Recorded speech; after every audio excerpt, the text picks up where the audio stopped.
Hey everyone, it's Richard Metal Fan here, bringing you guys an old school album review. And today we're going to be looking into this album's 15th anniversary, and it's from one of my favorite bands, especially from my home state here in Georgia. And as you can see by the title, today we're going to be talking about Blood Mountain by Mastodon, the band's third album released on September 12th, 2006 through Relapse Records. Now, Mastodon, I definitely don't really need the introduction. A metal band from Atlanta, Georgia, been around since 1999, 2000. They've been one of my favorites. This is their third album, following up their previous album, Leviathan, which I thought was pretty good. With their previous two albums, I thought Remission and Leviathan, Mastodon were kind of like heavier, have a little bit more harsher vocals and more rugged instrumentals. But I feel like with the Blood Mountain, I feel like they kind of expand upon that, having more clean vocals, and more like more just progressive elements. More, it was like a little. They had progressive elements, but I feel like their more progressiveness kind of shined with Blood Mountain, and I just think it's pretty good. Let's just talk like the vocals. Like it does have harsher vocals here and there, but there's actually the introduction of like the clean singing is more predominant, especially from Troy Sanders and Brent Hines. They both do a really great job on the vocals, and just the guitar work is tight. Brent Hines and Bill Kelleher just come up with some great riffs, and that's the one thing I love about Mastodon. With every album that they do, it's always new riffs upon new riffs every time. They just never reuse any of their anything. The bass is, I kind of wish I was a little bit audible on here. And drumming wise, what can I say about Braun Daler that hasn't been said already? One of the best metal drummers I've heard, and he does like really sick fills. But yeah, without further ado, let's dive into this album track by track. Now, starting things off is The Wolf is Loose. It's pretty much a strong track musically. It starts off with a great drum fill by Braun, and then it just grabs you just right by the attention. And the drum fill is filled with some sick screams and a great guitar riff. And then as it goes on, we get sort of like the trademark of Mastodon. It has a sharp riff at the end of the song. It just really hits the nail on the head, and it just follows up quite nice. And I just think it has like some of the great riffs and accompanied by sort of like the great drumming from Braun. And this song just finishes with a great riff just filled with heavy machine gun drumming from Braun. Overall, I think The Wolf is Loose is a great song. Then we move on to Crystal Skull, which is a really great song. It begins with some really kind of like odd percussion that will get your attention, and then the track begins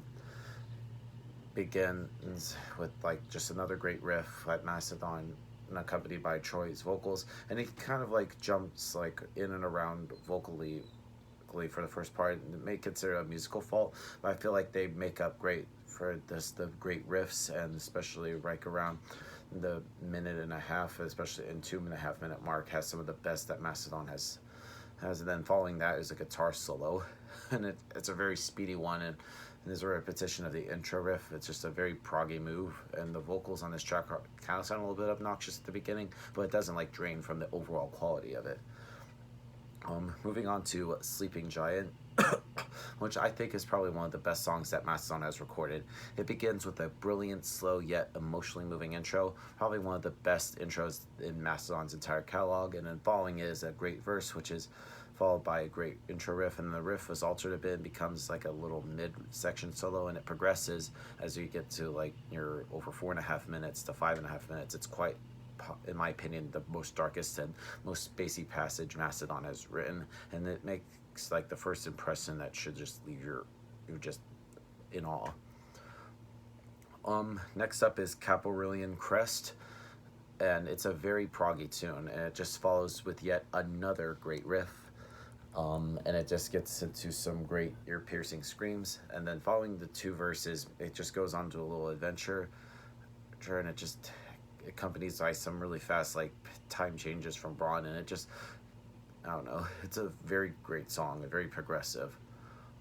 Next up is Circle of Sigh, Squatch, and there's not really much to say about it. It just has, this song has a lot of like goods and bads, and after Dirty S, I swear, it's just another great riff, and it just keeps itself safe and repetitive for about a minute. However, about a minute and 35 seconds, and Troy does something really great. He uses like a voice pedal to like get your tension, which I think is a huge risk. And I feel like it's one of the most innovative, interesting moments on this album.